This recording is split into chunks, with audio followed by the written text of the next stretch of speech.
Assalamualaikum warahmatullahi wabarakatuh. Perkenalkan, nama saya Muhammad Al-Farid Hidayat dari kelas B Sosiologi. Saya di sini akan menjelaskan sedikit sejarah Datuk Ribandang. Datuk Ribandang adalah penyebar Islam pertama di Sulawesi Selatan.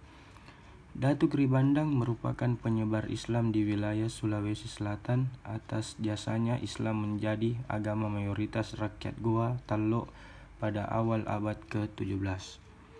Datuk Ribandang bernama asli Abdul Makmur dengan gelar Khatib Tunggal adalah seorang ulama dari Koto Tangah, Minangkabau yang menyebarkan agama Islam ke kerajaan-kerajaan di wilayah timur Nusantara, yaitu Kerajaan Luwu, Kerajaan Goa, Kerajaan Talok, dan Kerajaan Gantarang, Sulawesi, serta Kerajaan Kutai, Kalimantan, dan Kerajaan Bima, Nusa Tenggara.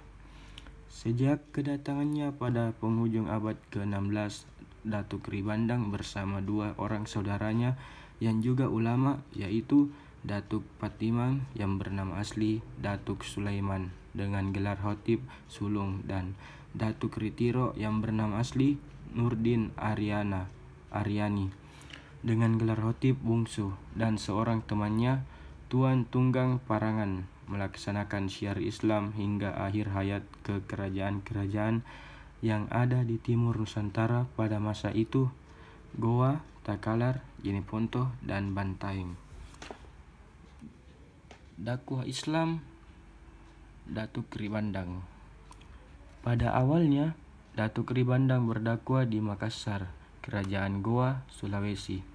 Tapi karena situasi masyarakat yang belum memungkinkan, dia pergi ke Kutai, Kerajaan Kutai, Kalimantan, dan melaksanakan syiar Islam bersama temannya Tuan Tunggan Parangan di kerajaan tersebut. Namun akhirnya dia kembali lagi ke Goa karena melihat kondisi yang juga belum kondisif. Temannya Tuan Tunggang Parangan tetap bertahan di Kutai dan akhirnya berhasil mengajak Raja Kutai, Raja Mahkota, beserta seluruh petinggi kerajaan masuk Islam. Setelah kembali ke Makassar, Datuk Ribandang bersama dua saudaranya Datuk Patimang dan Datuk Ritiro menyebarkan agama Islam dengan cara membagi wilayah syiar mereka berdasarkan keahlian yang mereka miliki dan kondisi serta budaya masyarakat Sulawesi Selatan atau Bugis Makassar ketika itu.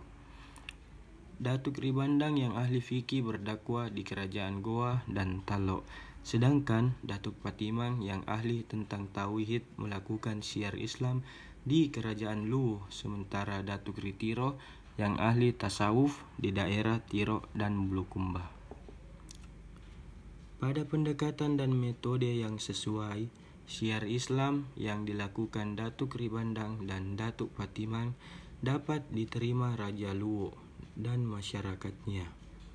Bermula dari masuknya Islam seorang petinggi kerajaan yang bernama Tandi Pau, lalu berlanjut dengan masuk Islamnya Raja Luwu yang bernama Datuk La Patiware Daeng Parabung pada 4 Februari tahun 1605 beserta seluruh pejabat istananya setelah melalui dialog yang panjang antara sang ulama dan raja tentang segala aspek keseluruhan agama baru yang dibawa itu. Selain itu, agama Islam pun dijadikan agama kerajaan dan hukum-hukum yang ada dalam Islam pun dijadikan sumber hukum bagi kerajaan. Para raja pemeluk Islam pertama. Datuk Ribandang merupakan ulama yang pertama kali memperkenalkan orang Makassar dengan Islam. Pada sejumlah literatur disebutkan Datuk Ribandang, Datuk Patimang, dan Datuk Tiro menyebarkan Islam di daerah berbeda di Sulawesi Selatan. Datuk Patimang lebih banyak menyebarkan Islam di daerah Supak, Sopeng, Wajok, dan Luwu, sedangkan Datuk Tiro lebih banyak menyebarkan Islam di Sulawesi Selatan meliputi Bantaeng dan Bulukumba. Datuk Patimang wafat dan dimakamkan di Luwu, sedangkan Datuk Tiro wafat dan dimakamkan di Tiro, Bulukumba. Datuk Diri Bandang disebutkan berperan memperkenalkan ajaran Islam kepada Raja Talok dan Goa di awal abad ke-17.